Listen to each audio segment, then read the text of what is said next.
Now, broadcasting from the underground command post, deep in the bowels of a hidden bunker, somewhere under the brick and steel of a nondescript building, we've once again made contact with our leader, Mark Levin. Hello, everybody. Mark Levin here, Mr. Producer. I have an echo in my headphones. Our number, 877-381-3811. 877-381-3811. Well, I haven't listened to much radio here today, so I don't know what other people are talking about or what other people are saying. But we wake up this morning with another major journalist who is, who's a pervert, quite frankly. Use this word harassment. These are perverts. And we're learning more and more about how Matt Lauer conducted himself in the workplace, of all places. And some of this stuff's just been coming out during the course of the day. Apparently, Variety has been investigating him for months. New York Times has been investigating him for weeks. New York Times still, apparently, has fired its top Washington reporter, who had to be suspended, as I recall.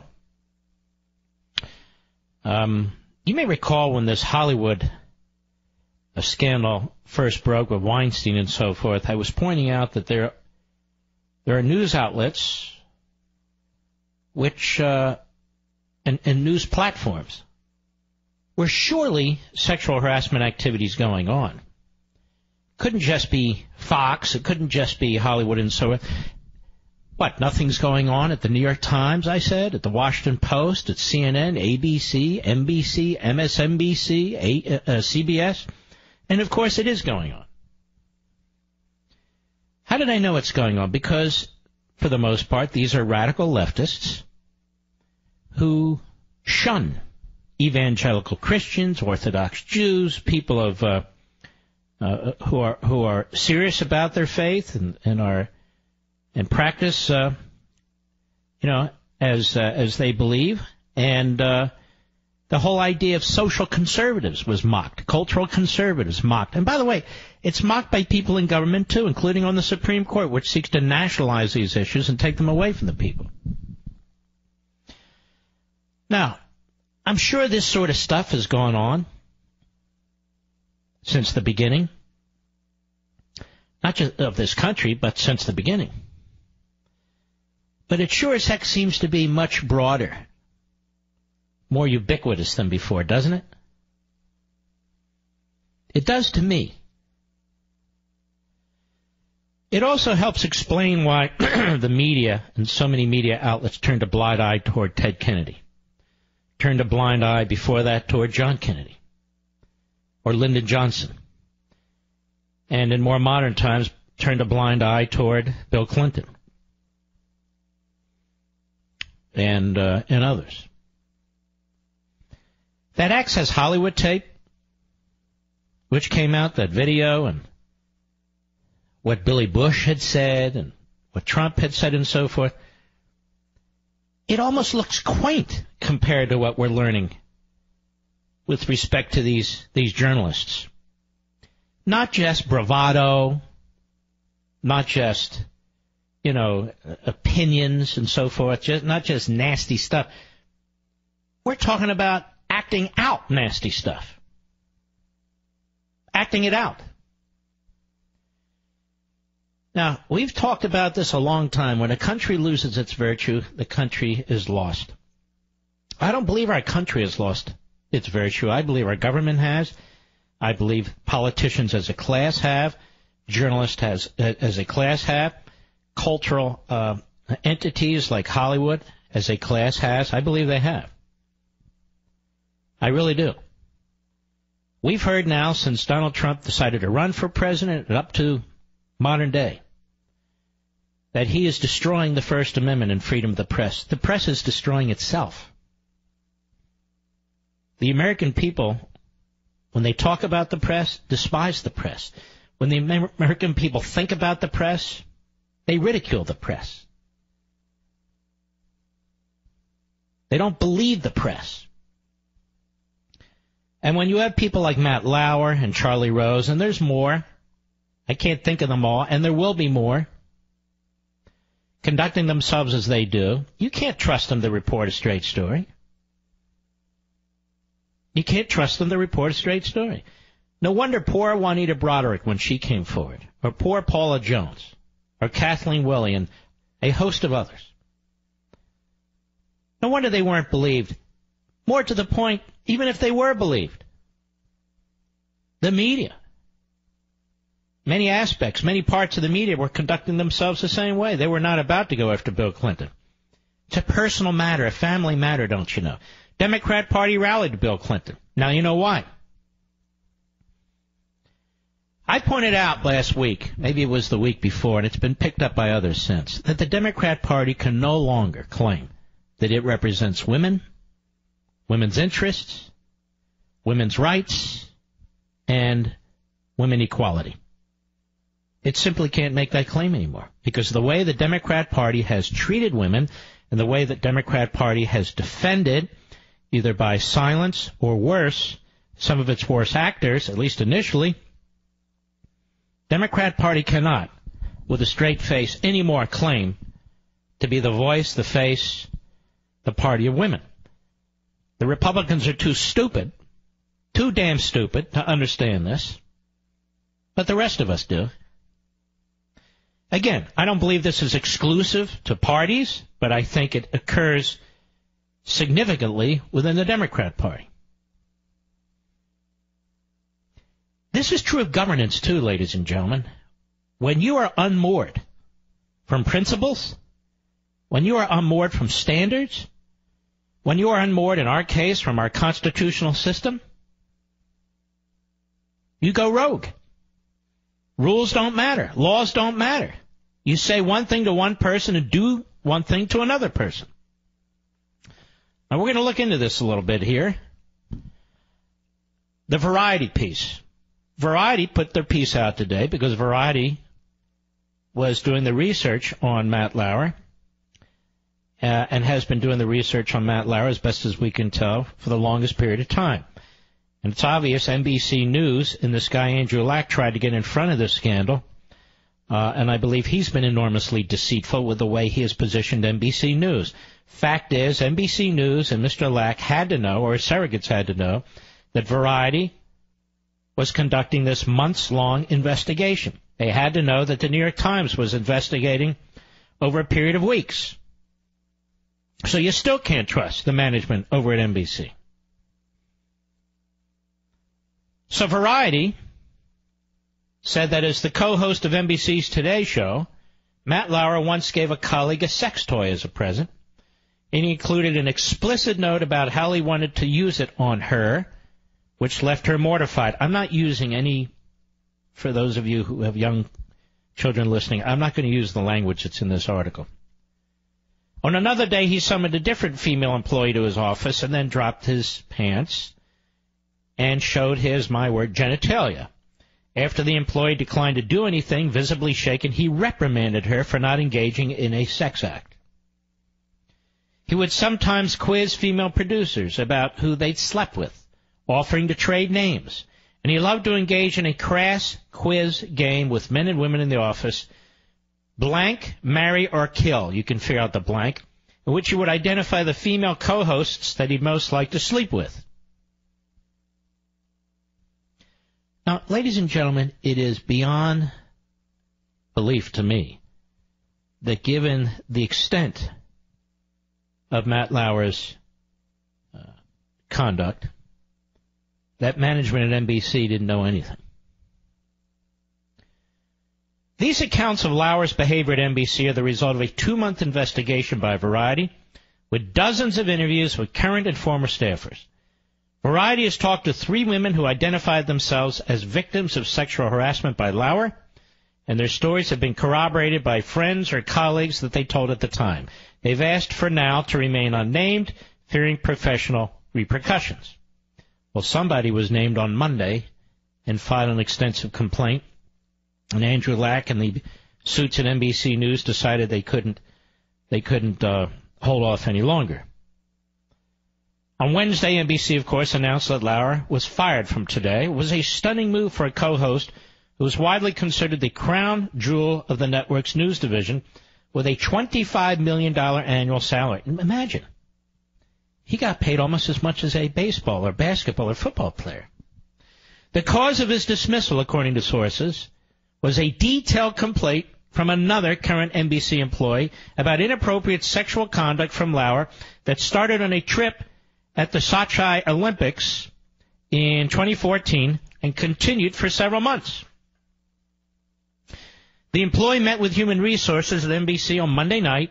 In a statement, NBC News Chairman Andrew Lack called this the first complaint about his behavior in over 20 years and acknowledged that it may not be the last. We were also presented with reason to believe that this may not have been an isolated incident, Lack said. Several women told Variety they complained to executives at the network about Lauer's behavior, which fell on deaf ears given the lucrative advertising surrounding Today. NBC declined to comment.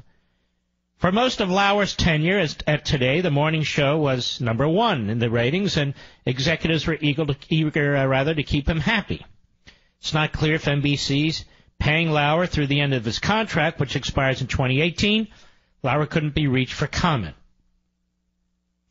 Insiders say that NBC was forced to act quickly after this week's complaint, given the severity of the accusations and the national dialogue around sexual harassment that has ended the careers of Harvey Weinstein, Charlie Rose, Kevin Spacey, Louis C.K., and other prominent men.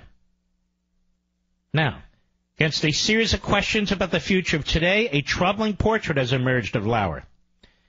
By the way, I pointed out to you the other day that we don't believe for a minute that Al Franken is going to be punished as a result of his conduct. Now, there may be members who resign, who choose not to run for re-election and that sort of thing. But then there are members like Al Franken. Al Franken will be here and may well be re-elected. Who knows? The same with several of these top media types.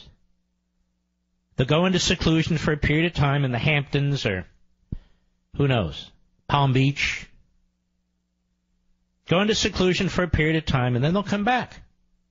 All fixed, all ready to roll, asking for your forgiveness, and then whether you give it to them or not, they will be protected by their networks, by their media pals. Always works that way, doesn't it? Let's see. In front of the camera, for more than 2 decades, Lauer had positioned himself as America's squeaky clean dad. Behind the scenes, Lauer was a different person. Despite being married, Lauer was fixated on women, especially their bodies and looks. According to more than 10 accounts from current and former employees, this is amazing, when the guy to me looks like a putrid little nerd.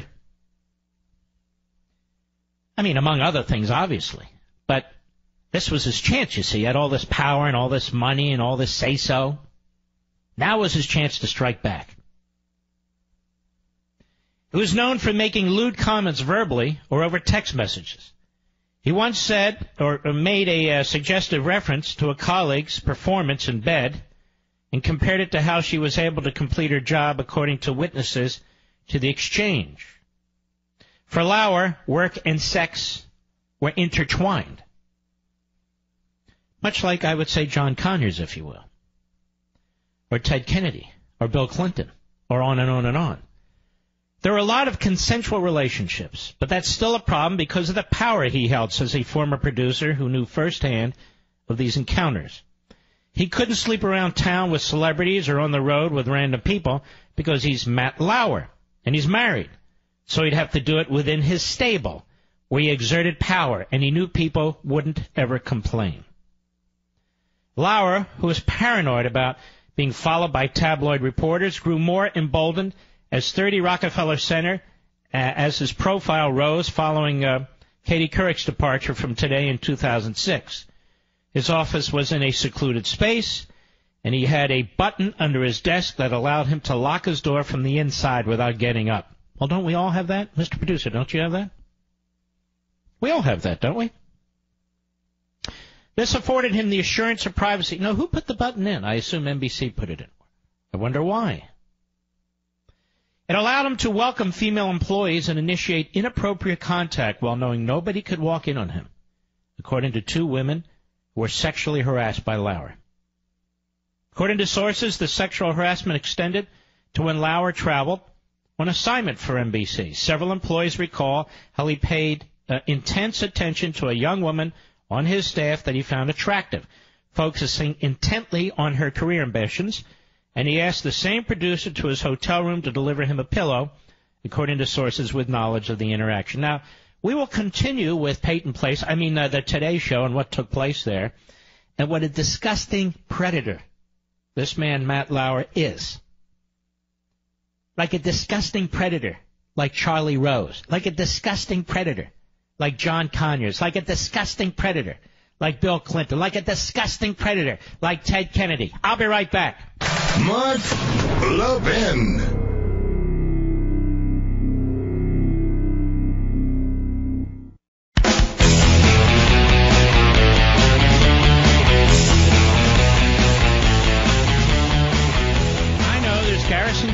I'll try and get to that. I can't get to all this. It's like Whack-A-Predator. Whack-A-Predator. They just, they're all over the damn place. Let's continue. We have a short segment, then we'll continue after the bottom of the hour, and in fact, I can't continue. I have 1 minute. Minnesota Public Radio has fired Garrison Keillor. We'll get back to Matt Lauer. There's just more here. Keillor, after allegations of inappropriate behavior from one of his coworkers. And also, I believe the head of the news division, or at least one of their top news executives at NPR, was also let go. Over there at National Public Radio, as I unaffectionately call them. Has anyone been fired yet from CNN, Mr. Producer? I think we should watch CNN very, very carefully. Watch CNN very, very carefully. So far, I don't believe anybody has fallen over there. Can it possibly be that this is a moral haven over there at CNN? I just can't believe that. I'll be right back.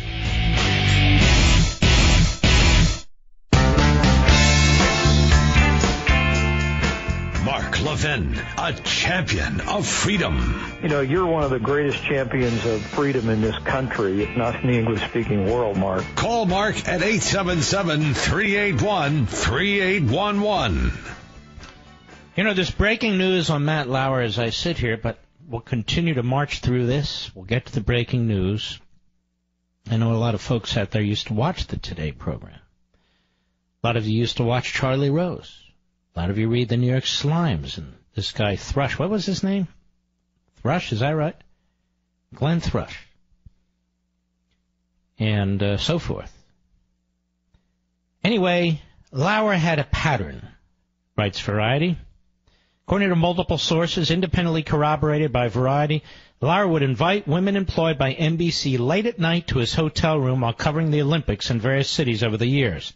He later told colleagues how his wife had accompanied him to the London Olympics because she didn't trust him to travel alone. The spotlight on Lauer intensified earlier this month when his longtime booker, Matt Zimmerman, was fired over sexual harassment complaints. The two were very close, and Lauer had promoted Zimmerman to a high executive position and offered him a powerful perch. This is pretty grotesque.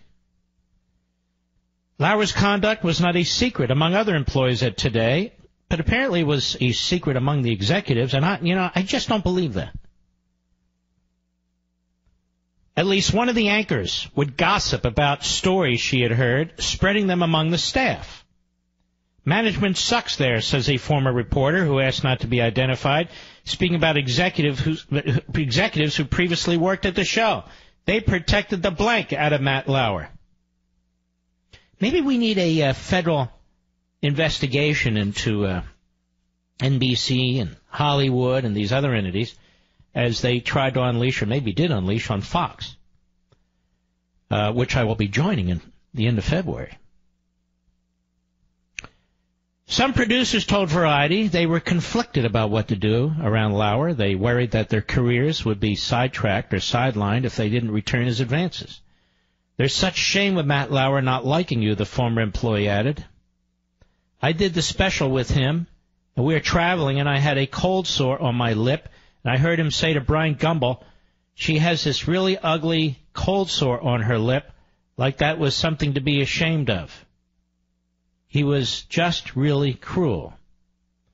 According to producers, Lauer, who had considerable editorial clout over which stories would ultimately air on Today, would frequently dismiss stories about cheating husbands. However, in the wake of Roger Ailes and Harvey Weinstein, Lauer had to keep up with a national conversation about sexual harassment.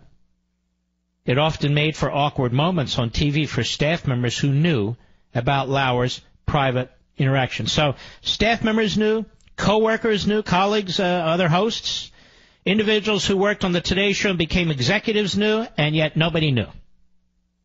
They didn't know, you see, until early this week. 20 years of purity.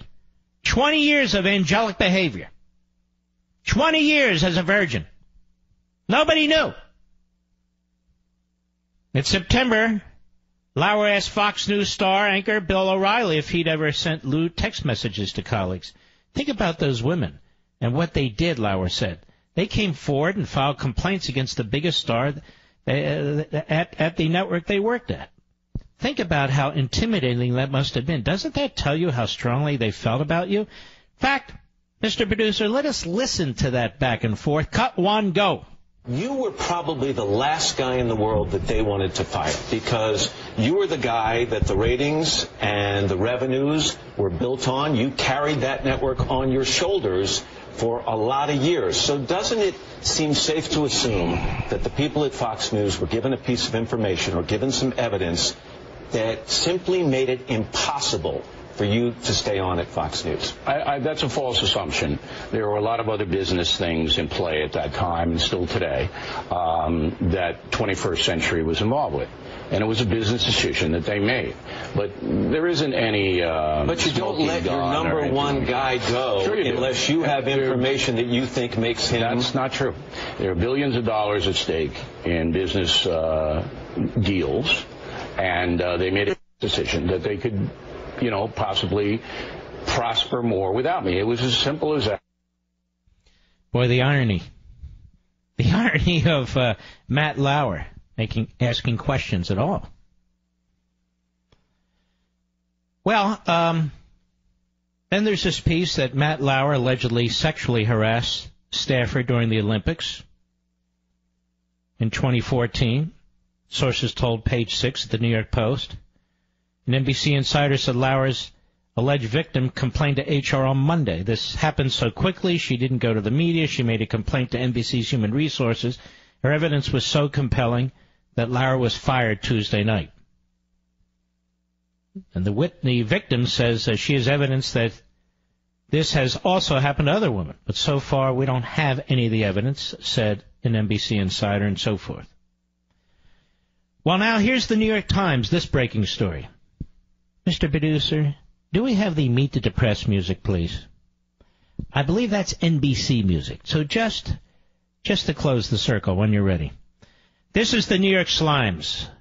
The fast-moving national reckoning over sexual harassment in the workplace toppled another television news star on Wednesday when NBC fired Matt Lauer, the co-host of its most profitable franchise. Today, after an allegation of inappropriate sexual behavior with a subordinate, NBC News told its staff it was firing Matt Lauer some 34 hours after the woman and her lawyer visited the network headquarters in Midtown Manhattan to share details of her interactions with Mr. Lauer with company executives. On Wednesday, that would be today, NBC received at least 2 more complaints related to Mr. Lauer. This is the new news. According to a person briefed on the network's handling of the matter, one complaint came from a former employee who said Mr. Lauer had summoned her to his office in 2001 and then had sex with her. She provided her account to the New York Times but declined to let her name be used. She told the Times that she felt helpless because she didn't want to lose her job and that she didn't report the encounter at the time because she felt ashamed. She said NBC's Human Resources Department had contacted her Wednesday to ask her about the allegations. The woman told her husband about the encounter at the time, which the Times confirmed with him in a phone call. The couple was separated at the time and later divorced. She also told a friend about it 5 years ago, which the friend also confirmed. It was the complaint on Monday that prompted NBC to take action. On Monday night, we received a detailed complaint from a colleague about inappropriate sexual behavior in the workplace by Mac Lauer, Andrew Lack, NBC News chairman, said in a memo to the staff. In a division-wide meeting with his staff later in the morning, Mr. Lack said that Mr. Lauer's involvement with the woman began while they were in, how do you pronounce it? While they were in Russia for the Winter Olympics in 2014. How do you say it? Sochi. You say Sochi, I say Sachi. According to two people briefed on the meeting, and that their involvement continued after they returned to New York. On Wednesday morning, Ari Winkelfeld, a civil rights lawyer with the firm Winkelfeld, Harradine, and Atkinson in Washington, said he represented the woman who had made the initial complaint to NBC but declined to publicly identify her. In a statement provided to the Times, the lawyer said, "My client and I met with representatives from NBC's Human Resources and Legal Departments at 6 p.m. on Monday for an interview that lasted several hours. Our impression at this point is that NBC acted quickly, as all companies should, when confronted with credible allegations of sexual misconduct in the workplace." You know what, Mr. Producer? You know, if the private sector had the equivalent of Senate and House ethics committees, they could just say, hey, look, we believe in due process. We take these allegations seriously. The women are believable. Hey, just send it to the ethics committee. We'll have a process in place. That's the way we do things in America. They could go to Joe Scar. Hey, that guy's iconic. You know, the one. That's an icon. Hey, what are you attacking that guy for? And you know. Oh, yes, Halpern was one of them, too. Well, I'm encouraged by NBC's response to date, says the lawyer. I'm in awe of the courage of my client. That my client showed to be the first to raise a complaint and to do so without making any demands other than the company do the right thing. Now, the woman met with reporters from the Times earlier Monday, but said she was not ready to discuss it publicly. Mr. Lauer's ouster followed a head-spinning string of prominent firings over sexual harassment and abuse allegations, including Weinstein, Louis C.K., Charlie Rose, Mark Halpern, etc. Mr. Lauer was a fixture of morning television. It goes on. Let's see. Mr. Lauer is the second of NBC's top-rated stars to lose his job in recent years. In 2015, NBC News suspended its 6:30 p.m. nightly news anchor, Brian Williams. But he's back, isn't he? Oh, Brian Williams. Whatever happened to him? After 6 months, they sent him to NBC. Like I said, whatever happened to him? It's a guy who, he was very confused about where he was, when he was where, how he got there, what he did, and so forth and so on. He was heroic in his journalism, except he wasn't. But he's back, reporting the news. Look at these news agencies, ladies and gentlemen. They have politicians. People who worked for politicians now working as journalists. People who worked as journalists now working as politicians who will work as journalists again. They have predators, quasi-predators, sometimes predators, people who observe predators. And in the meantime, most of them vote Democrat, most of them are liberal, and most of them hate conservatives and Republicans. Isn't that interesting? Very interesting. Mr. Lauer has had some notable stumbles in recent years. His interview of Hillary Clinton and Donald J. Trump during the presidential election was widely panned by giving Mrs. Clinton far rougher treatment than he gave Mr. Trump. This is the New York Slimes. Do you know what the New York... You can kill that ridiculous music. Thank you, Mr. Producer. The New York Slimes. You know what the New York Slimes is doing now? I looked over at Instapundit, the great website over there. The New York Times is actually tweeting out, for instance, the name of Saboteur Senator Susan Collins from the great state of Maine, and telling their readers to contact her to vote against the Senate tax plan. Now, I want her to vote against the Senate tax plan, but not for the reason she wants to vote against the Senate tax plan. She thinks the cuts are too deep, we're not spending enough, the usual left-wing Democrat crap. dressed up as Republican responsible commentary. Now, but all that said, the New York Slimes is out there now urging its readers to contact Susan Collins. It's a pathetic operation over there. Nobody will ever match, quite frankly, even all this, nobody will ever match the level to which the New York Slimes sank during World War II in its multi-year obsessive effort to cover up the Holocaust. They cover up the Holocaust. The New York Slimes. Pretty damn stunning. Now, ladies and gentlemen, as I say, I'm doing my best to keep up, but it doesn't mean I will succeed. Everything sounds like the National Enquirer now, doesn't it? What do you believe, the National Enquirer, the New York Times, the National Enquirer, NBC, the National Enquirer, MSNBC, the National Enquirer, CNN, and down the line? We have Garrison Keillor. Oh, Garrison, you were so loved by the Brie and Tea set. You were so loved by the Starbucks crowd, so loved. Our Garrison Keillor, public radio. And now Garrison Keillor follows the way of the rest. It's so depressing. I'll be right back. Mark Levin.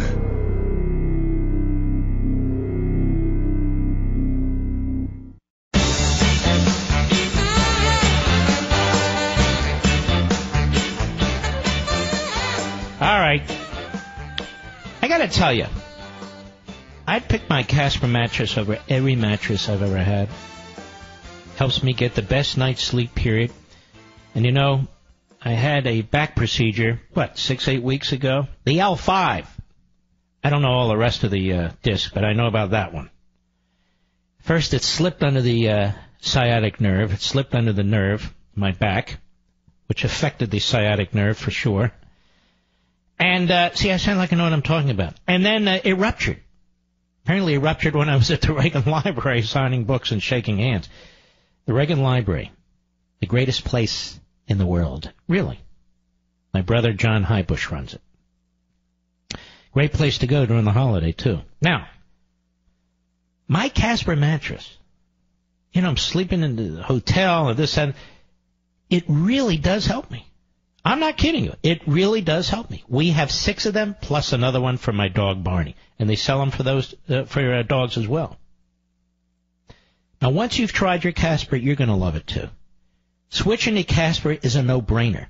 It's a higher quality mattress at a more affordable price, and I sleep cool and very comfortably every night, much better than on the old, overpriced mattresses that I used to have.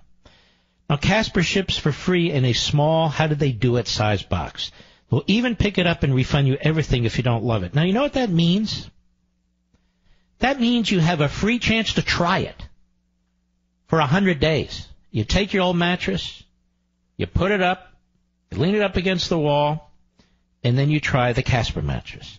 And I guarantee you, or they guarantee you, you're going to love it, or you can send it back for free. It's that simple.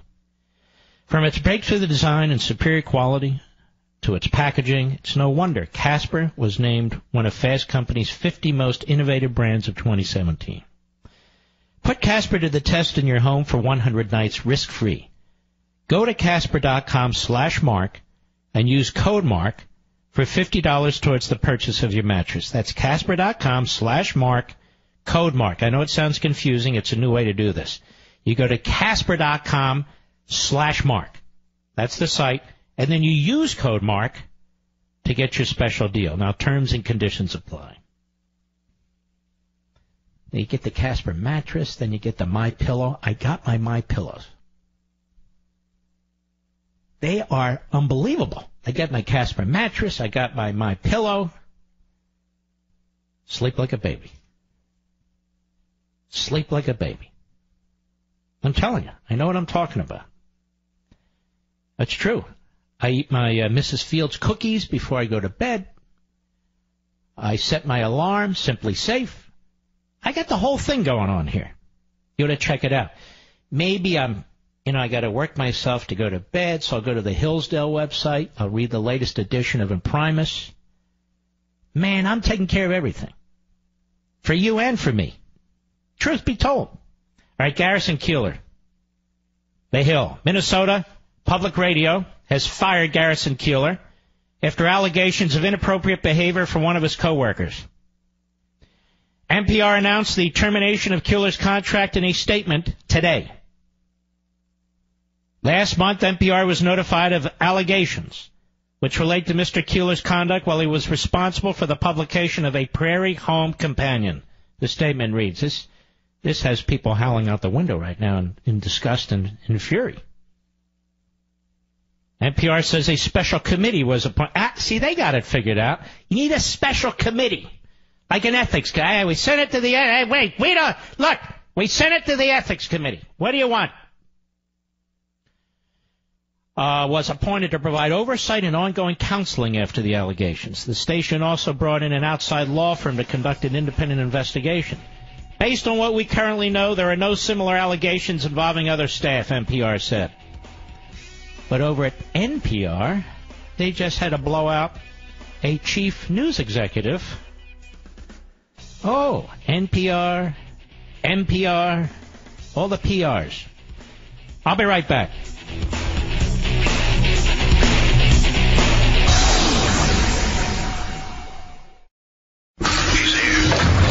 He's here. Now, broadcasting from the underground command post, deep in the bowels of a hidden bunker, somewhere under the brick and steel of a nondescript building, we've once again made contact with our leader, Mark Levin.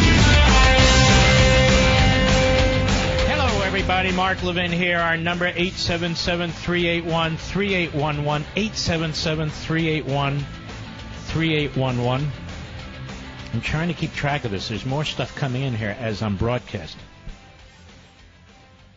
Garrison Keillor, today, fired by NPR, not to be confused with NPR, for sexual harassment misconduct of some kind. They haven't revealed exactly what's going on.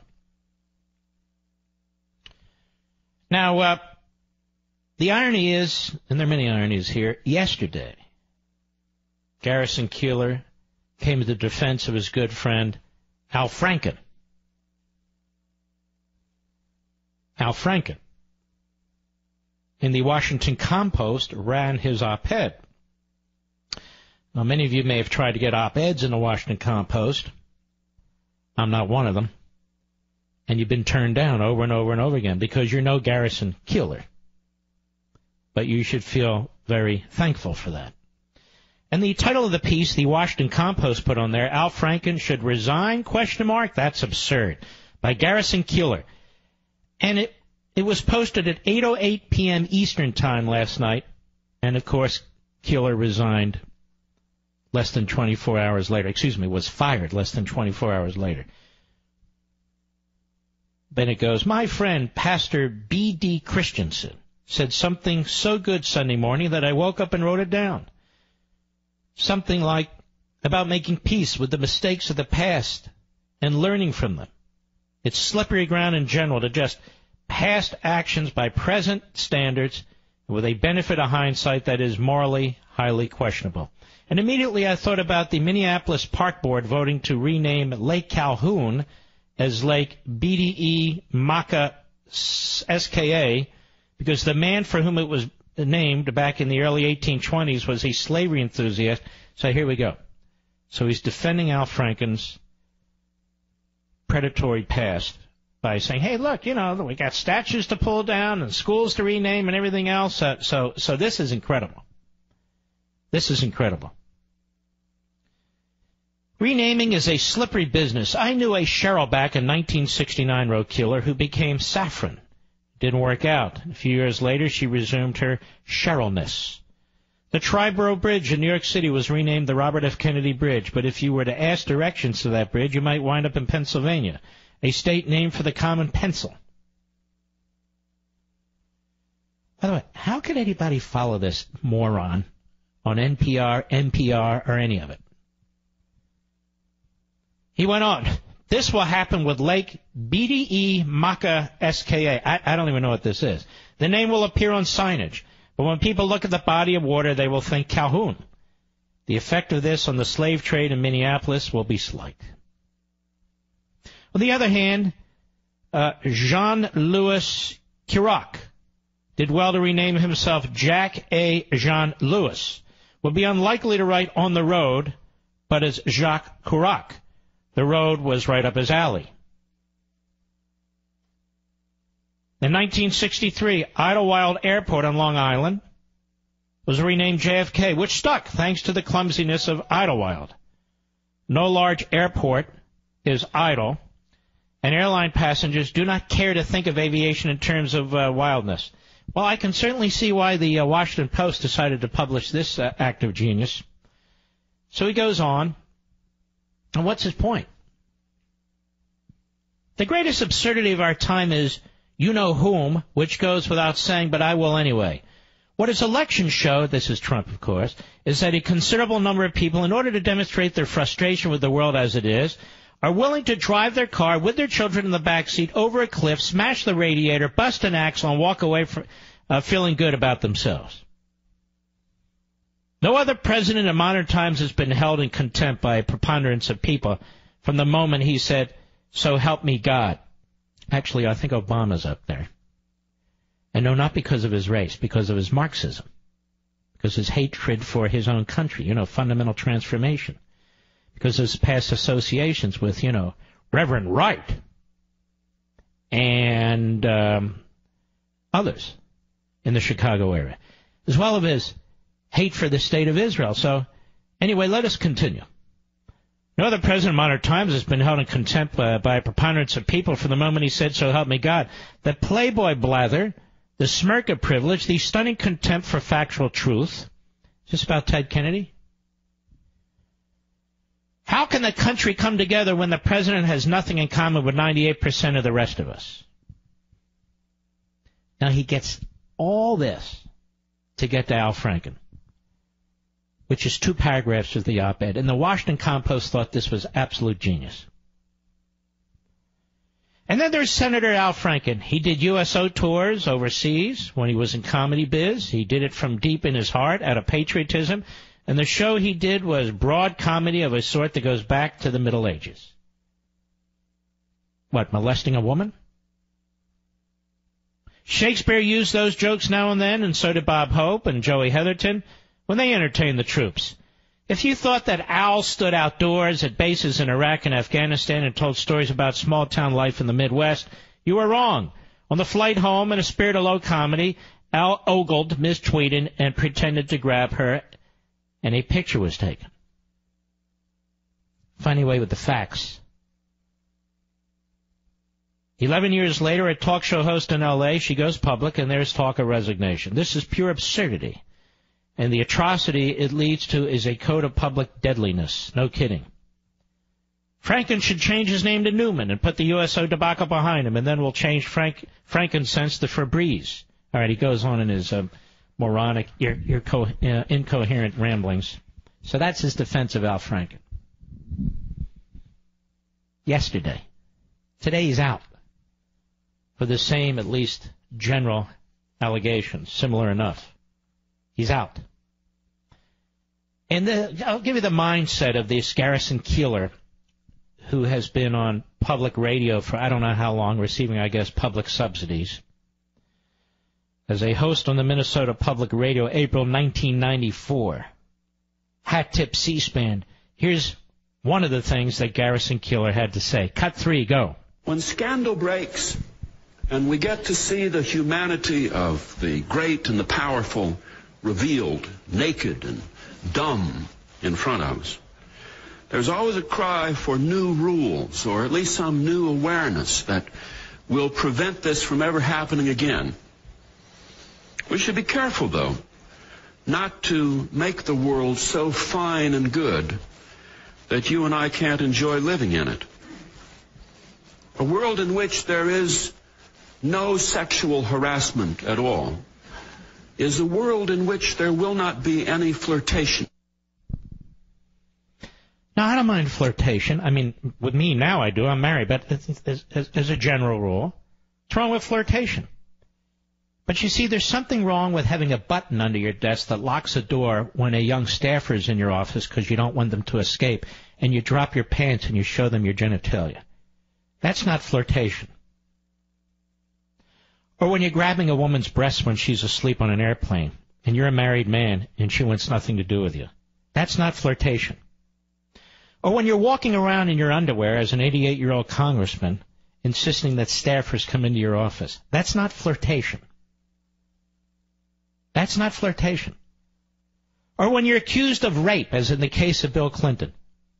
Or sexual assault, when Clinton attacked Kathleen Willey. That's not flirtation, ladies and gentlemen. None of that's flirtation. And now, Garrison Keillor, having been on public radio for so long, but given his the manner in which he speaks with such authority, probably with his pants down around his ankles, he's no more. He won't even be a footnote to a footnote in history. He won't even be a laugh line. He will never have existed. Off he goes into the wild blue yonder. Just as Al Franken, when the history's written about America and the American Senate. He won't even be a laugh line. He's a bad comic. He won't be in anything. He never existed. Or John Conyers. Richard Nixon must be looking down on John Conyers today and having a pretty good belly laugh as one of the leaders of the impeachment movement against Richard Nixon. Oh, yes, yes, yes. And then there's Charlie Rose. Charlie Rose. And of course, there is, what's his name today? Exactly. What's his name? Matt Lauer. Is that a L-A-U-E-R, Matt, or L-A-E-U-R, Matt? Nobody will remember. Who remembers the key host of the Today Show 20 years ago, 15 years ago? Oh, we have them in our memory. We just don't remember their names. Well, to the extent Matt Lauer will be remembered, he'll be remembered for his genitalia. And nothing else. And Garrison Keillor, he won't be remembered for anything. Nothing. Neither will John Conyers. None of them will. Mark Halpern. The list goes on. I can't even keep up. Nobody's confusing sexual harassment. And actually, it's more than sexual harassment. Actual physical assault. Or people with a door locked being forced to observe your genitalia, which you expose to them without their permission. You know, that sort of stuff. Meanwhile, all these liberals, equal pay for women, while they're assaulting them. Because, you see, it's good enough. As long as you support the left-wing socialist agenda, the feminist agenda, well, you'll become the lion of the Senate. Or one of the greatest presidents in American history. Or something of that sort. Now, ladies and gentlemen, there is a congressman in South Carolina by the name of James Clyburn. He is the longest-serving, I believe, congressman from South Carolina right now. He may be the number 3 on the House Democrat side, and he should resign. He should resign tonight. Not because of sexual harassment, but because he's a racist. And I'm going to get into that when we return. Mark Levin.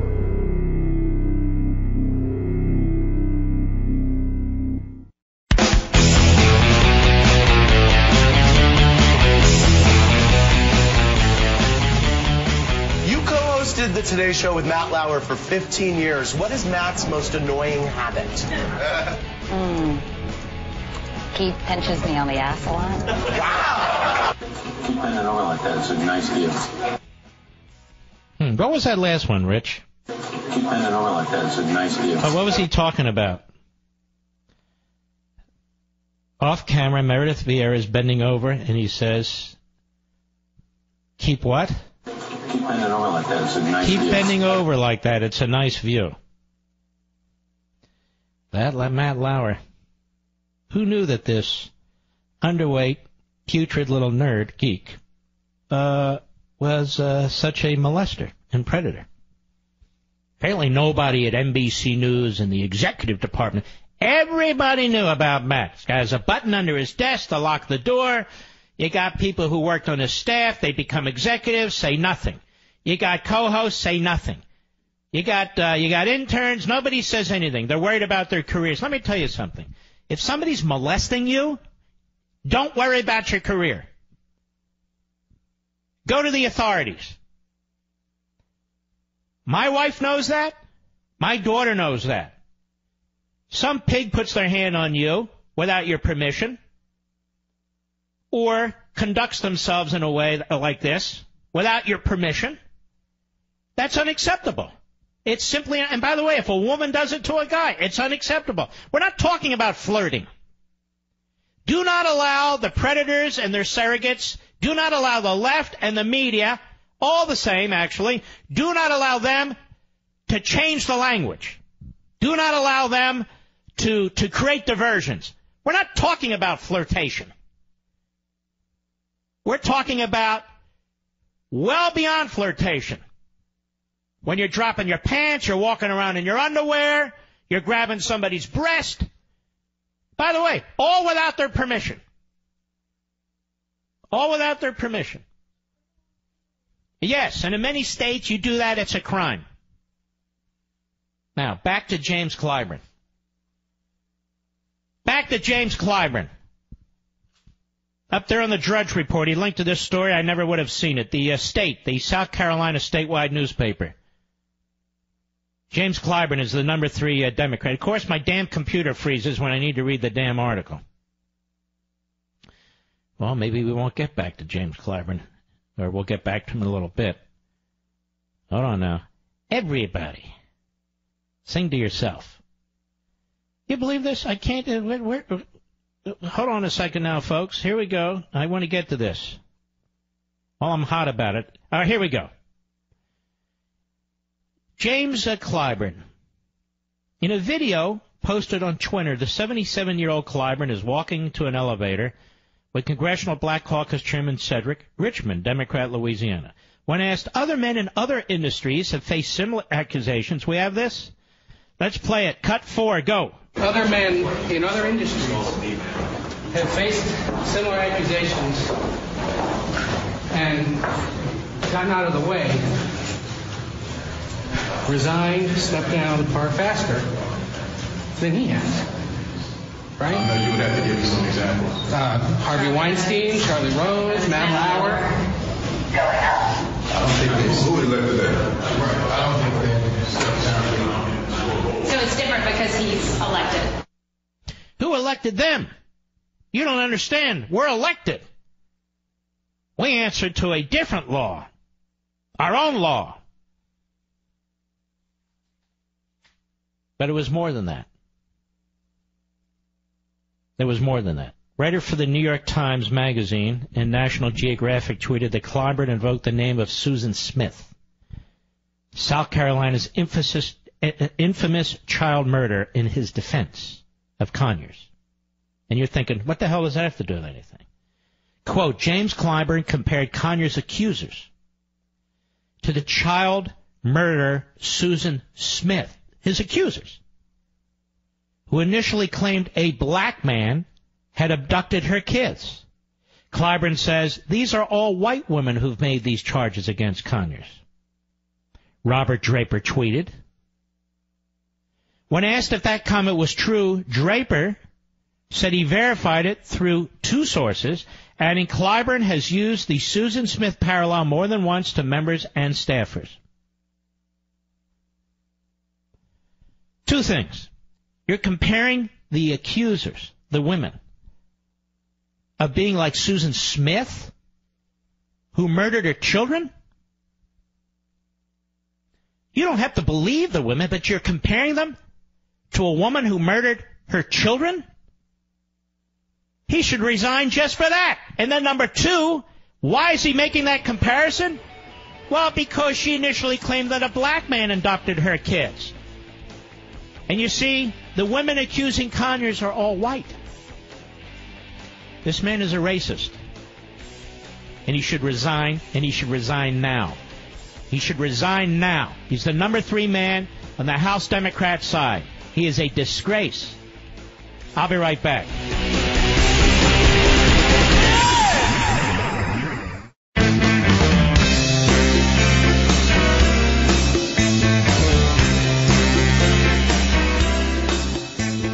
They can clone the others, but there's only one Mark Levin, and you can call him at 877-381-3811.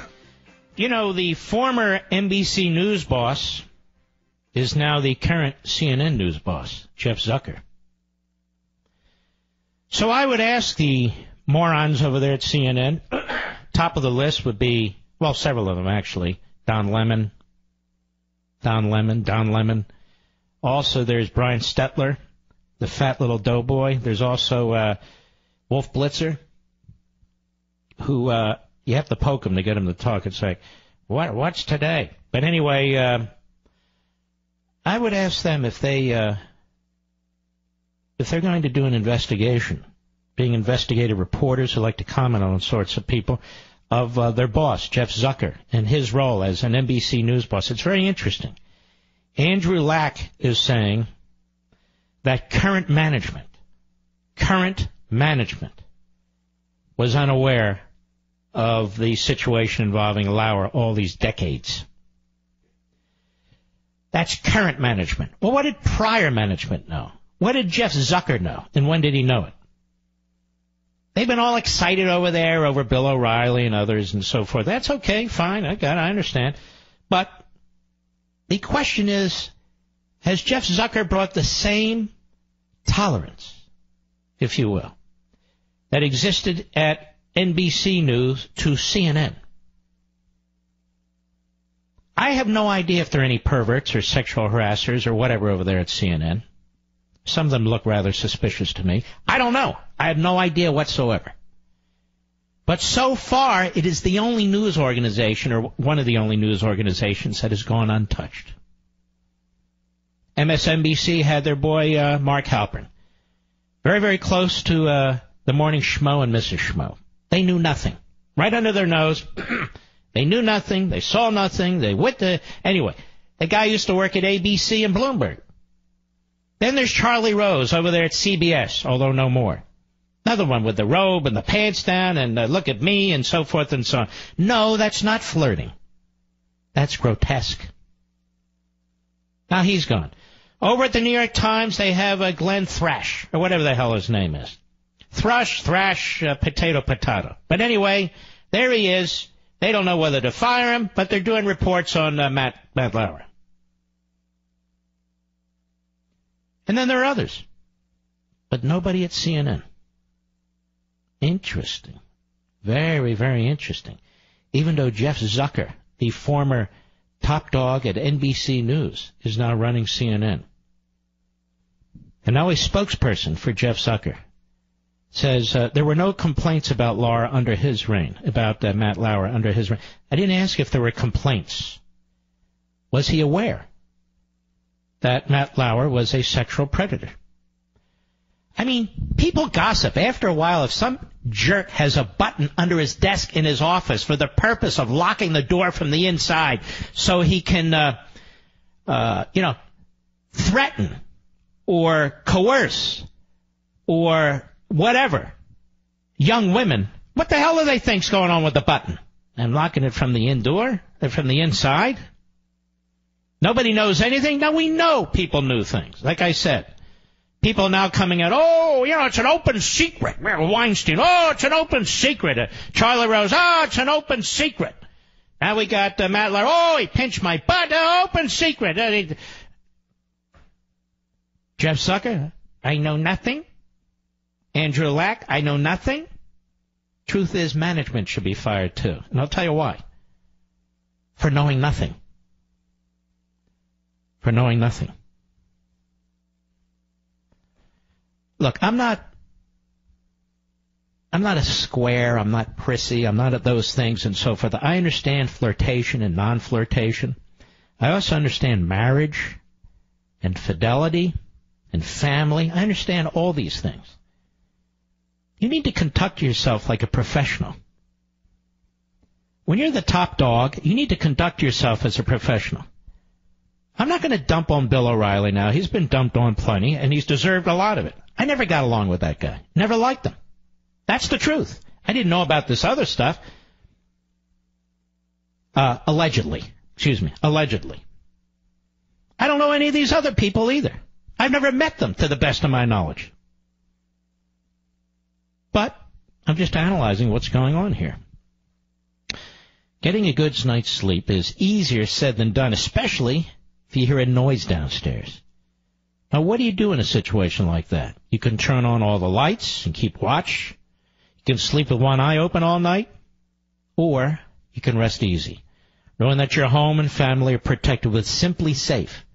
Each Simply Safe system is a complete security arsenal with motion sensors and glass break sensors, entry sensors, and a high-definition security camera. You'll have everything you need to keep your family safe.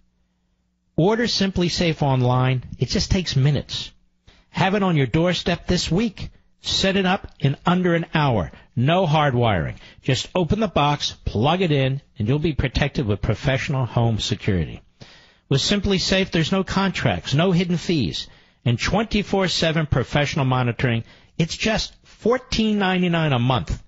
Get Simply Safe and get some rest. That's simplysafemark.com for 10% off your order. simplysafemark.com, simplysafemark.com. I certainly hope by now that you all have your Simply Safe, but I know as a matter of fact you don't. But check it out. So what did Jeff Zucker know, and when did he know it? Hey, nobody filed any complaint. Nobody filed any complaints while I was there. There were no complaints while I was there. So Zucker knew nothing? Lack knows nothing? This is hard to believe. This is really hard to believe. What is this, the NFL? But here we are. All right. We have a guy by the name of Bob Weiner, I think his name is. Maybe it's Weiner, W-E-I-N-E-R. He's former Conyers spokesman on Capitol Hill. And he had a great defense for Conyers yesterday. Not. This is a laugher. Check this out. You know, what's with this guy in his underwear? Cut 5, go. His closet is right in his office, right here. He changes clothes in his office. Most of us have walked in on him accidentally without knocking and have seen him in his underwear. Big deal. Big deal, you little moron. Another liberal defending predatory conduct. But we stand for women. He called the women into his office when he was standing in his underwear. We're not talking about an accident. Somebody walking in. The congressman's always standing in his underwear, don't you know? He has a closet. Well, ladies and gentlemen, I have closets everywhere. Not walking around in my underwear, standing in my underwear, not calling people, hey, come see me. I'm in my underwear. You believe these people? But don't worry, the ethics committee will look at it. Oh, good, the ethics committee. These are little Politburos of the House and Senate. Send it to the ethics committee. Oh, good. Send it to the ethics committee. Talking about closets. It goes in the closet and it never comes out. But look how quickly. We don't even talk about Al Franken today. Al Franken will be on the Senate floor voting against, tax cuts, voting against border security, voting against. That's the other thing. He's part of the USO. He visits the troop. He's anti-military because he votes against military spending. That's the bottom line. That's the bottom line with this guy. Let's see. Can I keep track of anything else here that's going on in our republic? Here's one. How a House Democrat accused of drunken shenanigans revealed another secret hush fund. Washington Times. I can't even pronounce this guy's name. He's from Arizona. Democrat. Grljalva. Try it at home. I'll mispronounce and I'll be accused of being prejudiced. Prejudiced against whom? For what?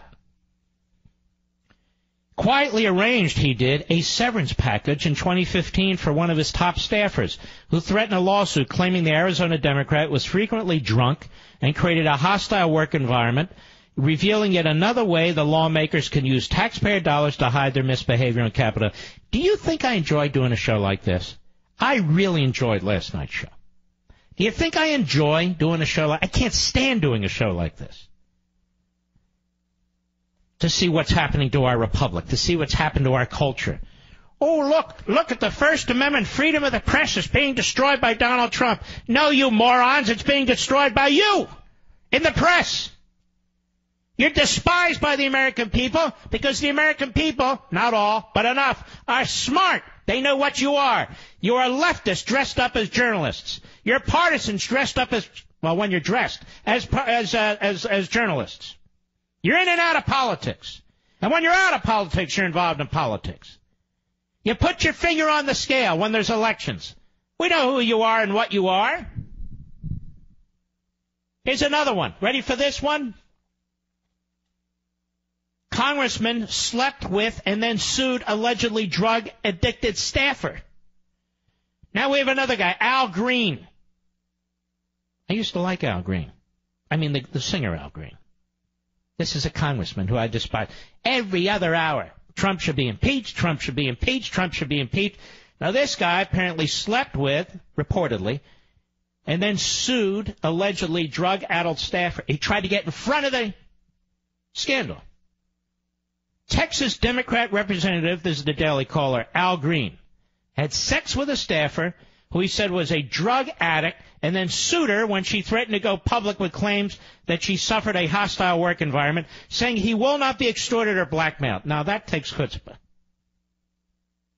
Google it. Chutzpah. Lucinda Daniels, his one-time district director, claims she suffered a hostile work environment, claimed sexual harassment, and demanded $1.8 million. Green sued her, saying she was using their sexual relationship to shake him down at the behest of other unnamed conspirators. Daniels has threatened to go public with her complaints if the congressman does not pay her money.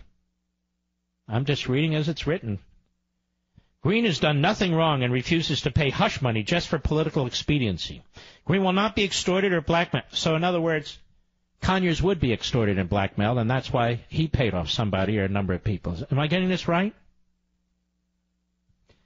So I'm sure the people in the district that Al Green represents are very proud of him, because he's apparently the victim of extortion, even though he had sex with a staffer who now he calls a drug addict. And by the way, a female. Democrats stand for females. Never forget that. First in women. First in women. And why is that? Because they believe women should be free to have abortions. Many abortions as they want, whenever they want them.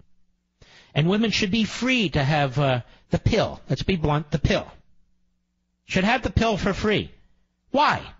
Well, so the predators, they can whatever. But the point is, that's their idea of women. Apparently, Matt Lauer, equal pay for women, with a button under his desk. Al Green has a relationship with a staffer, then sues her and calls her drug addicted. Something's wrong with her. Al Franken grabs the breasts of a woman and says, I'm sorry she took it that way. It wasn't meant to be represented that way. That's her interpretation. But I apologize, and I'm ashamed, and should go to the ethics committee. But I really didn't do what the picture suggested I did, and so forth and so on. And let me get back to work for the people of Minnesota. Then we got John Conyers. Oh, he's always walking around in his underwear. What the hell? He has a closet in his office. What do you do? You closet in the office, you walk around in your underwear. That's what you do. Staff comes in, staff goes out. We saw it all the time. What's the big deal? What's the big deal? Oh. Well, he is accused. He's accused by white women. White women. Remember Susan Smith? Who did she accuse of killing her children? An African American. Remember that. Says the number 3 Democrat on the House side. Remember that? It's remarkable. Terry McAuliffe, the clown governor of the Commonwealth of Virginia, my state, where we apparently have a lot of clown citizens who vote for clowns. like this. What's his name? Mark Warner. Hey, everybody. How are you? Yeah. We haven't heard from Mark Warner lately in the Russian collusion scandal. Matter of fact, we haven't heard about the Russian collusion scandal lately, have we? But don't worry, the media is going to get to Trump and Mueller and the so-called collusion scandal as fast as they can, because now they need to cover their butts. Now they want to change the subject. I probably stupidly just gave them the idea. Hey, Levin's right. Forget about all this. Let's get back to Russian collusion. Yes, yes, yes. Well, there is none. Oh, come on, Russian collusion. But the media's involved in that too. Right? Fusion GPS? 3 former Wall Street Journal reporters? Terry McAuliffe and Tony Rodham. Remember Tony Rodham? Sued over a green card investment scam. Wow. More when I return. Mark Levin.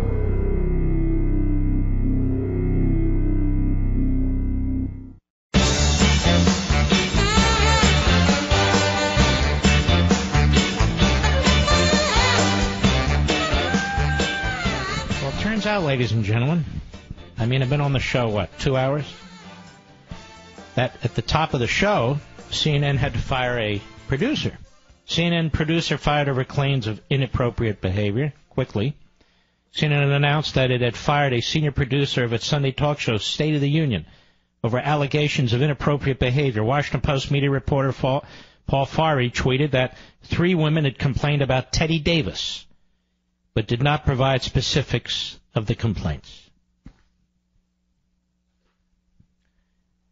Now, after the break, I assume 3 or 4 more cases will be revealed, and I will try to bring them to you as well. I should have a new segment, the media and sex abuse, but I'd rather not. I'll get back on Terry McAuliffe when we return after the top of the hour, and I'm trying to find it, and here it is. Introducing the brand-new genocidal droopy eyelid treatment. Here's Mary from Fort Collins, Colorado. She wrote, I don't believe everything I hear, so I tried this eye lift on my right eye. The next day at work, everybody said my right eye looked better. I couldn't believe it. It's all these saggy lines on your eyelids gone in just days. And now, this breakthrough eyelid treatment is yours free with your order of Genucel for bags and puffiness. Plus, you'll also get Genucel 12-hour immediate effects, a second gift free. Go to Genucel.com, that's Genucel.com, or call 800-SKIN-604, 800-SKIN-604. It even gets better. Order in the next 20 minutes, and you'll get 2 more classics. Esotique RF Collagen Builder and Deep Firming Serum, absolutely free. Now, if you call or click in the next 10 minutes, hello, 10 minutes, you get express shipping, also free. Express shipping, also free.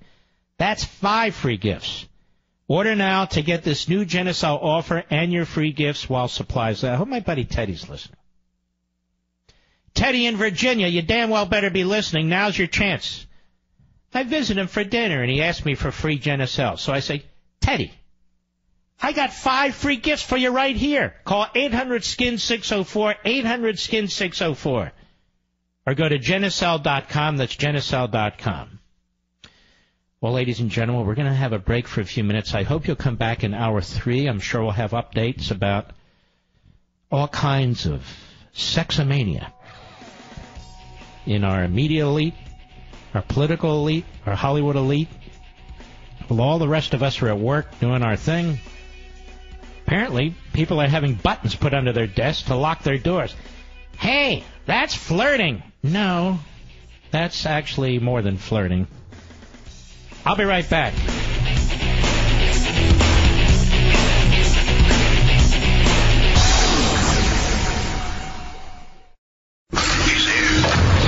He's here. Now, broadcasting from the underground command post, deep in the bowels of a hidden bunker, somewhere under the brick and steel of a nondescript building, we've once again made contact with our leader, Mark Levin. Everybody, Mark Levin here. Our number, 877-381-3811, 877-381-3811. So, CNN producer fired over claims of inappropriate behavior. The producer worked for State of the Union on the Sunday show. Washington Post media reporter Paul Farhi tweeted that 3 women had complained about Teddy Davis, but did not provide specifics on the complaints. Jake Tapper tweeted out, the tweet is accurate. When CNN executives were told about these complaints, they reacted swiftly and appropriately, as they should. Workplaces need to be safe, and I am fully supportive of CNN's actions. And there you have it. There you have it. Jeff Zucker. Stuff seems to follow that guy from one news platform to another. I wonder if he will allow himself to be interviewed over this stuff. One other one, and then I want to get into a few other issues. Terry McAuliffe and Tony Rodham sued over green card investment scam. This is in the Daily Caller. A group of Chinese investors is suing Virginia Governor Terry McAuliffe and the brother of Hillary Clinton, saying they were defrauded of $17 million in a cash for green card scam. Now, if this guy's nominated, this guy McAuliffe, to be the Democrat presidential candidate, I think more slime is going to come out on this guy. No thanks to the perverts in the media either. I think other forms of media, including social media. The investors filed suit in Fairfax County, Virginia Circuit Court last week, Politico first reported. The suit alleges that McAuliffe and Clinton's youngest brother, Anthony Rodham, exploited the 32 investors by promising to, quote, leverage political connections to ensure that their visa applications will get to the top of the pile and then be approved. I certainly hope the U.S. attorney who investigated another Republican governor, a conviction that was thrown out by the Supreme Court, will be investigating Mr. McAuliffe. The green cards were to be granted as part of the federal government's EB-5 visa program. The program grants legal immigration status to foreign nationals who invest at least $500,000 in American companies. Companies must meet certain criteria regarding job creation in order for their investors to qualify for immigration benefits.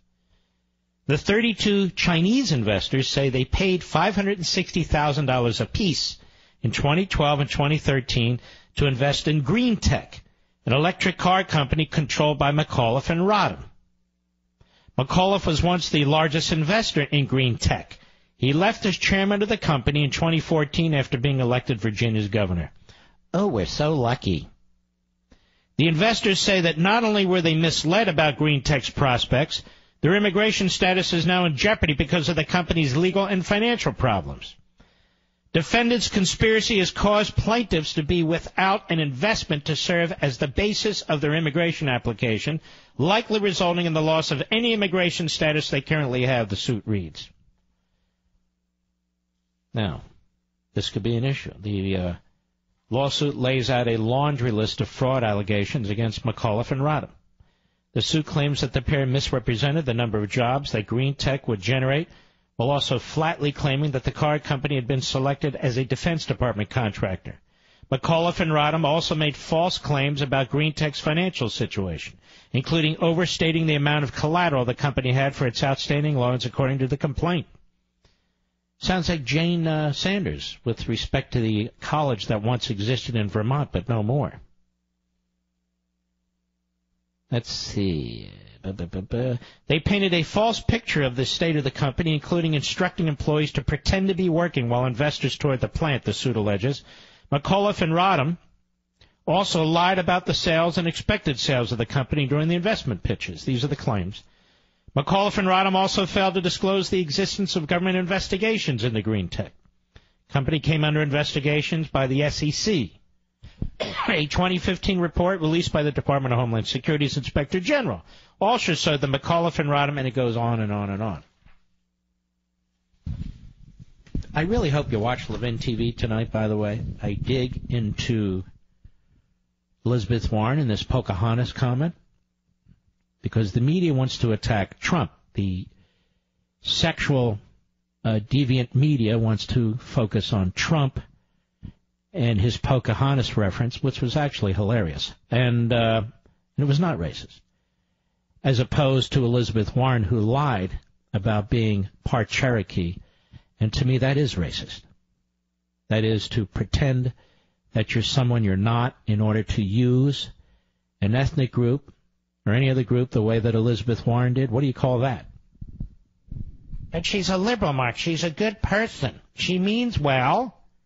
She would never do anything wrong. Now, North Korea. I've spent a lot of time on North Korea, and I guess we'll be spending a lot more time on North Korea. What concerns me most about these ICBMs and the potential for nuclearizing these ICBMs is not only the capacity to flat out hit directly our country, but a more likely scenario. And we talked about this on Levin TV almost 2 years ago. I've talked about it on the radio for many years, and that's the ability to knock out our electrical grid, which would be absolutely devastating to you and the entire nation. And Anthony Foray at the FoxNews.com, North Korea might be able to knock out electrical power to millions of Americans. We need to be prepared. And this has been discussed over and over and over again, how the electrical grid is vulnerable to an attack where a nuclear weapon is fired into the atmosphere above the United States. It is exploded, blows up above the United States, and the fallout absolutely destroys, overwhelms our electrical grid. I want you to think of this country without electricity. I want you to think of this country without electricity. First of all, I want you to think about the magnificence of electricity. And you can thank capitalism in the private sector, not Bernie Sanders and Saul Alinsky. But now that we rely on it for everything, the outcome would be almost genocidal. Almost so. Think about when electricity goes out for a day or two or three in any community as a result of heavy snow and ice or an electrical storm. So that is the big concern that I have and others have as well. And we still are not protecting the grid. And to protect the grid, it would cost, estimates have it at $4 billion, less than $10 billion. I mean, the government throws that money away every day on some, crazy program. Throws it away every day. All right, let's see here. I wanted to take calls, but I can't take calls until I have a call screen in front of me. Mr. Producer, to whom shall I speak? On the Mark Levin app, Tommy in the great state of Ohio. Go. Denali, the great one. Thank you for taking my call. God bless you and your family. Thank you, and you too, sir.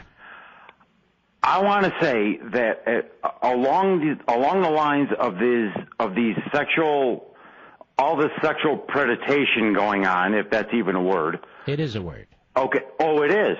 Yes. Well, thank you. You just educated me. See that? Even further. Yes. So I get my education every day. Hold on now. I'm not an expert on the subject. I just know that's a word. I wonder if working in a factory, I get up for work at 3:30 in the morning. I get off at 3:15 in the afternoon. Good Lord. I wonder if, and there are women there, and there's some nice-looking women that work there. I wonder how long I would have a job if I pulled some stuff like this, like what Charlie Rose has done and like what Matt Lauer has done. And I would wonder just how big of a pariah I would be trying to get another job after I got fired from the one that I'm at for pulling this kind of crap. Mm-hmm. How much you want to bet all the top media types who are in seclusion in some five-star hotel right now will all eventually get jobs? You know what? I would, if that were on the stock market, I'd invest in that because I'd be a millionaire. Mm-hmm. I think you would. Several times over. I just want to really, I know you're in a hurry. I know you got other calls. No, I'm okay. I want to say that my father, lifelong Democrat, all his life until I got a hold of him. After you got a hold of me, is turning 90 tomorrow, and I know. Wow. I think he's listening. I think he's a Navy veteran from World War II. What's his first name? I'm sorry? What is his first name? Gene. Well, Gene, we want to wish you a happy birthday, and thank you for your service. And you have a wonderful son here who called in. Thank you, Tommy. I appreciate it. And we'll be right back. Mark Levin.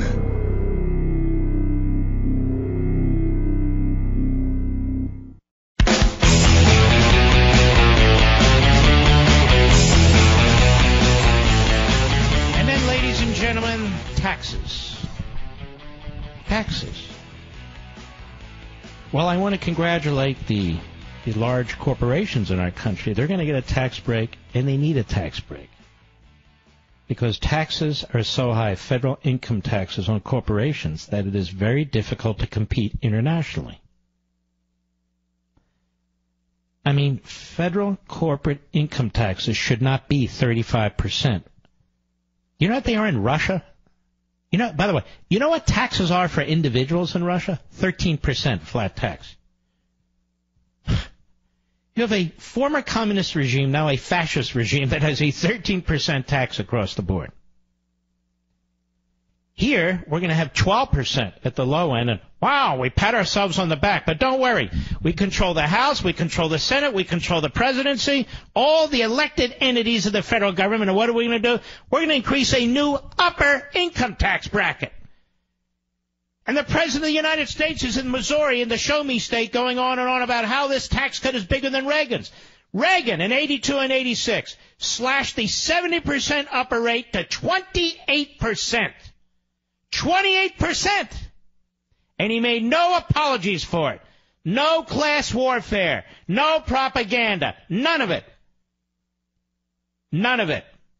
And some of the supply-siders who worked in his administration should be ashamed of themselves for buying into the propaganda, the class warfare when it comes to individual taxpayers. Oh, the rich need to pay more. The rich need to pay more.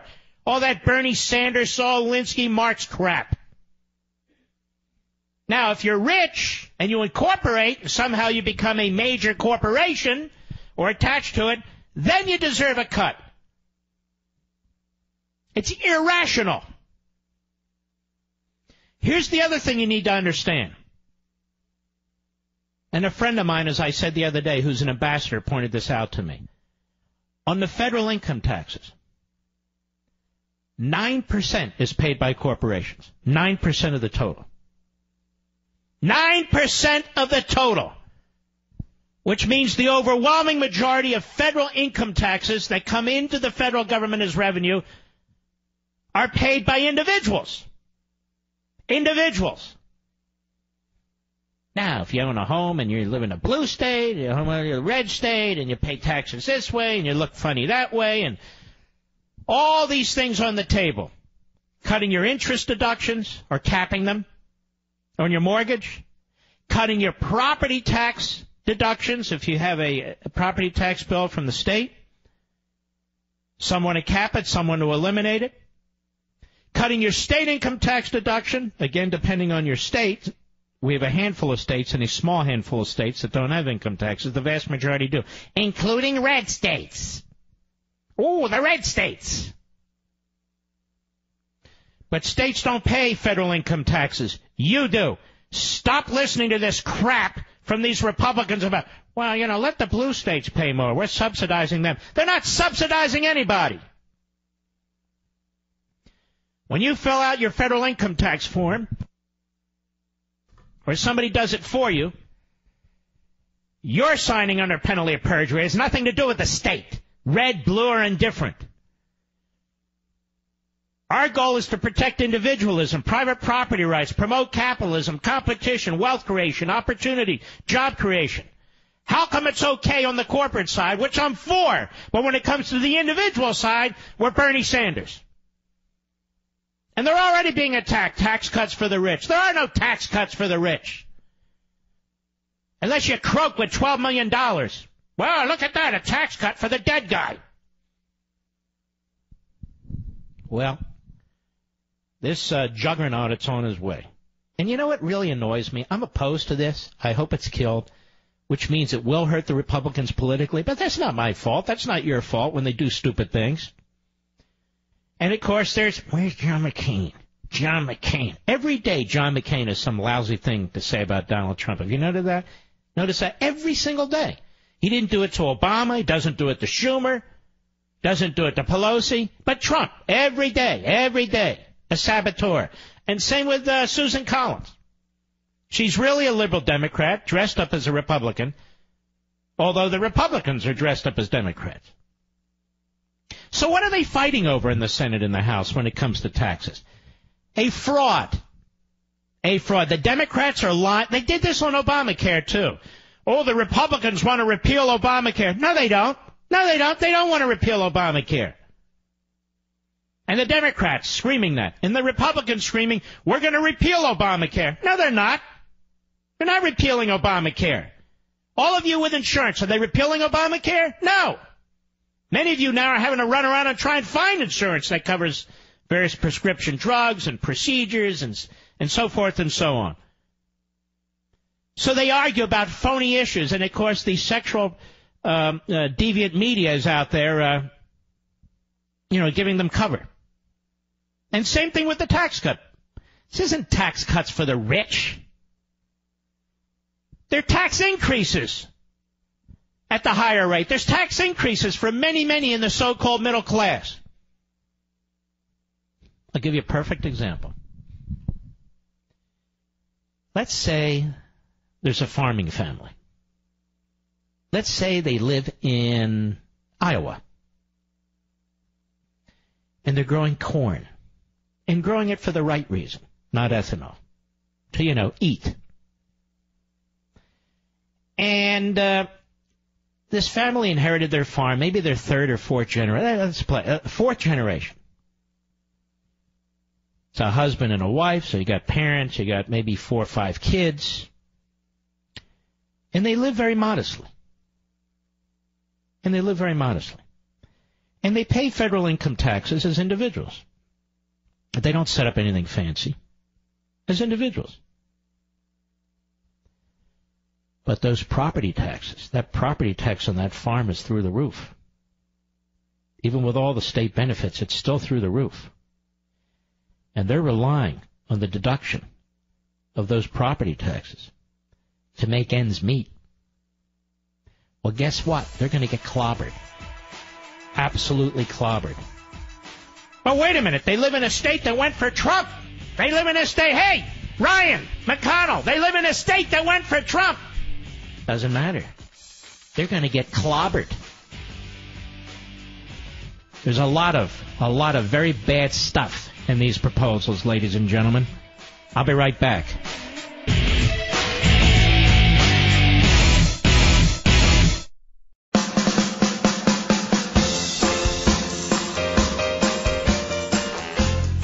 Some people talk about the Tea Party. We are the Tea Party. Call in now, 877-381-3811. CRTV.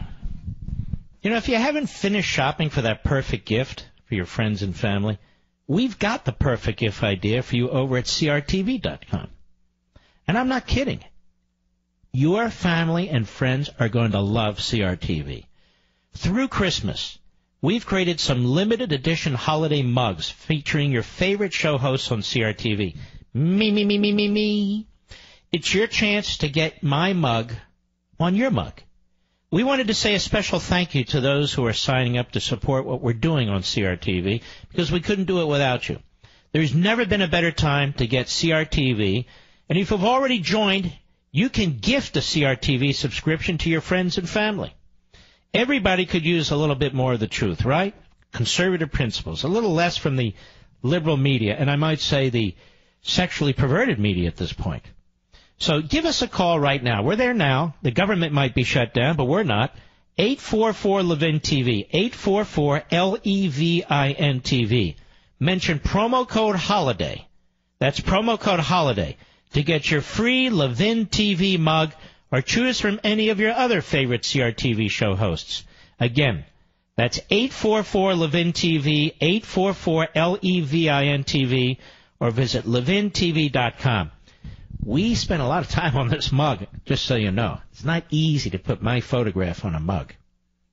What, this beautiful face on such a small item? But we did our very best. So I want you to know it's fresh off the assembly line. So I know you'll enjoy it.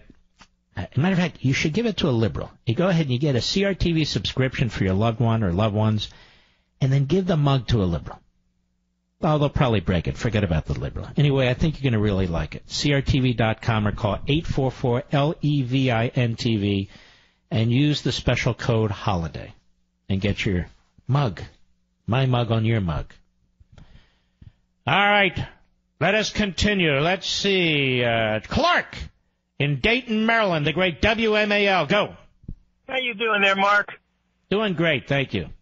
Great. I heard you mention about the farmers and the taxes that they would pay or could. Well, that's only one small example, sir. There's many people who are going to pay. I know, but I'm just trying to give you a little bit of concept here. When I purchased my property here in Maryland, the agriculturally assessed value of land is so much less than residentially assessed that. Do you use your land to farm, sir? No. I'm saying I bought it directly from a farmer. I know, but you see, but a farmer doesn't. They have to have more than 1 acre, 3 acres, 5 acres. In some cases, they have to have hundreds and hundreds of acres, and so it adds up to a lot of money. And they're not taking. And if you're a family farmer, it's quite significant. But let's pretend you're not a farmer. You live in the not so great state of Maryland, correct? Unfortunately, yes. What's your income tax rate? What is your income tax rate in Maryland? I'm self-employed, so I pay all the well, what is all the benefits of being self-employed. What's the income tax rate? Do you know off the top of your head? For Maryland? Yes, for you, Maryland, you, the taxpayer. Oh, gosh. I'll give you an example. I pay over 5% in Virginia. I think it's 5.5, 5.3, something like that. Well, in any event, whatever it is, you're out of luck. And same with your property taxes. You know, this is the problem. We have Republicans in Congress. We shouldn't be debating whether people can deduct their property taxes, the interest on their mortgage, or deduct the state income tax that they're paying. This was supposed to be a tax cut. Tax reform doesn't mean tax increases unless the Democrats control Congress. If Barack Obama was telling you right now that we're going to cap the property tax deductions, or we're going to cap the state income tax deductions, or we're going to cap the interest deductions you have on your mortgage after you've bought a home 10 years ago and you relied on this to make ends meet, or he says, you know what, we're going to have a new top rate for the rich out there. And that doesn't even mean necessarily people who are really rich. Maybe they hit it 1 year. Maybe you're like you, a small businessman, and you're trying to reinvest your proceeds and so forth. And we're going to have it at 46%. That's on top of your state income tax. That's on top of your property taxes. That's on top of the 3.8% Obama tax. You're talking way over 50% once you hit that $1 million number. It is crazy. Crazy. And the Republicans are proposing this. Do you understand what I'm saying? I make much less than $1 million, and I pay close to over 40%. Because you're not the only one. I pay an enormous amount of taxes, and my only deductions, quite frankly, are property, interest, and what's the other one? And state income taxes. That's it. I don't have anything fancy going on. Deductions. That's it.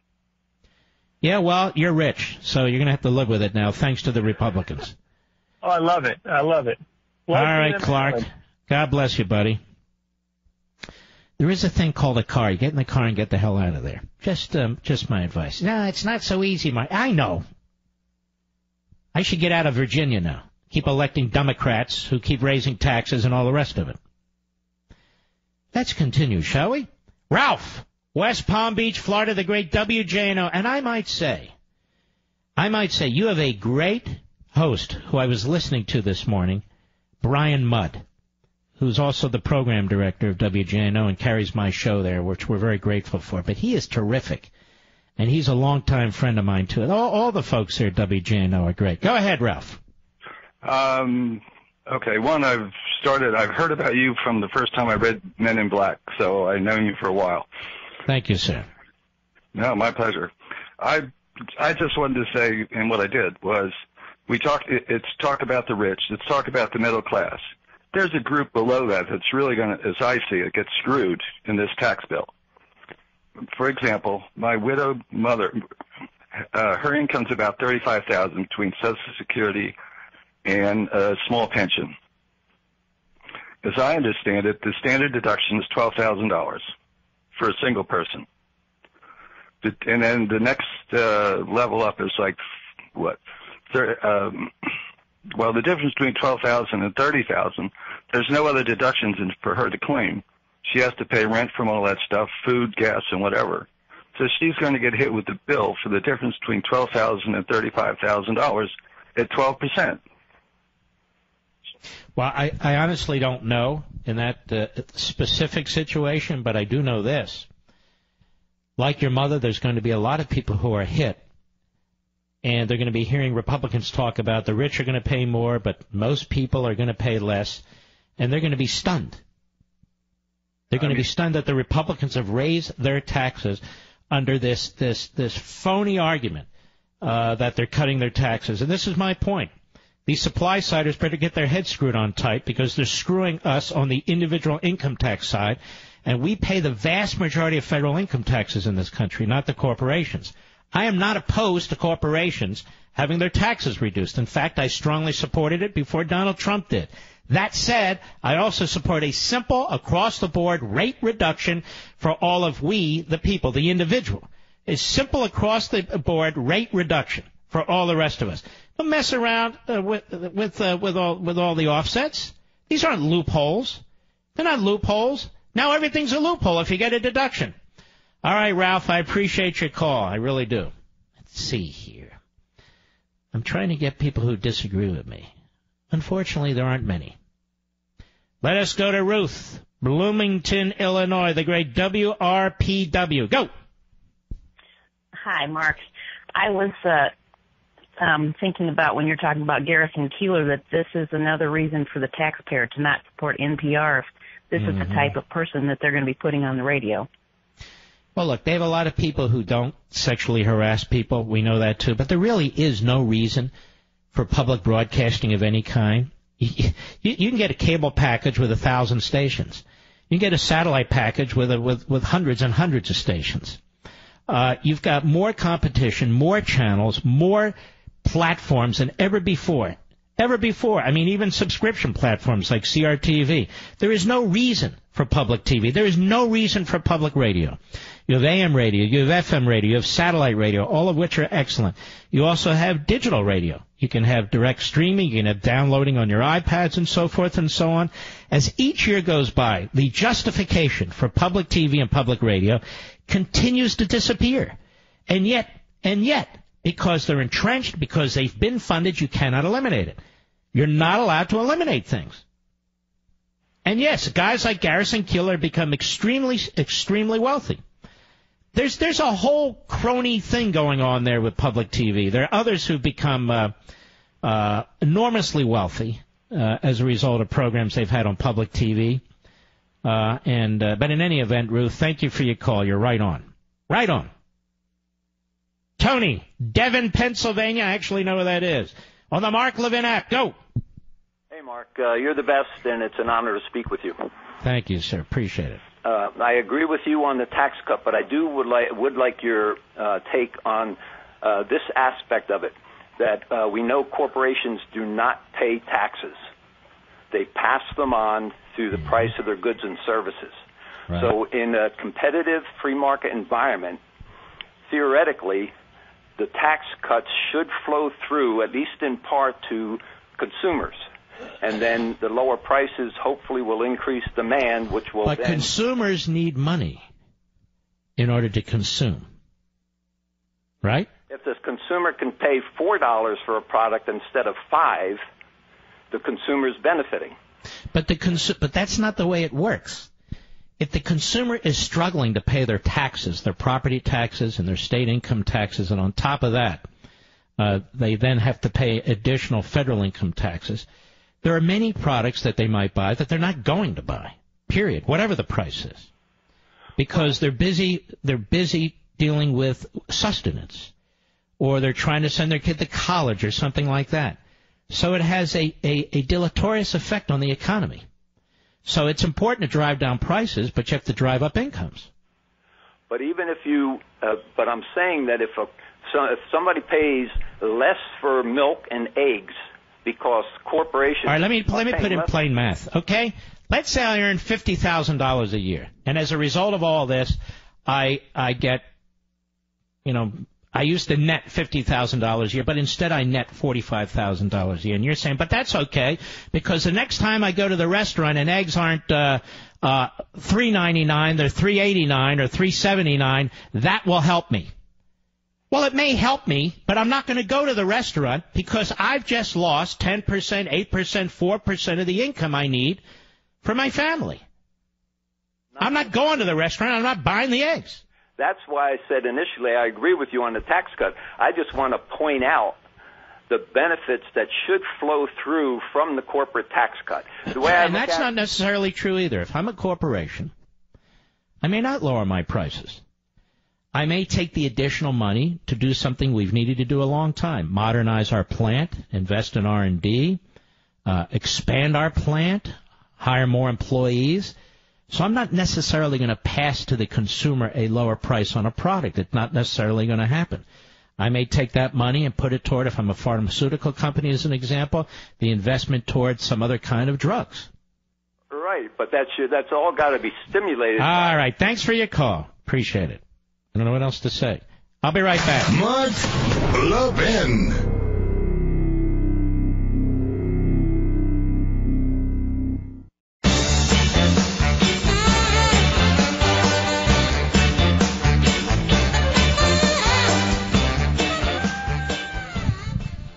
It's that time of year again when the days are shorter.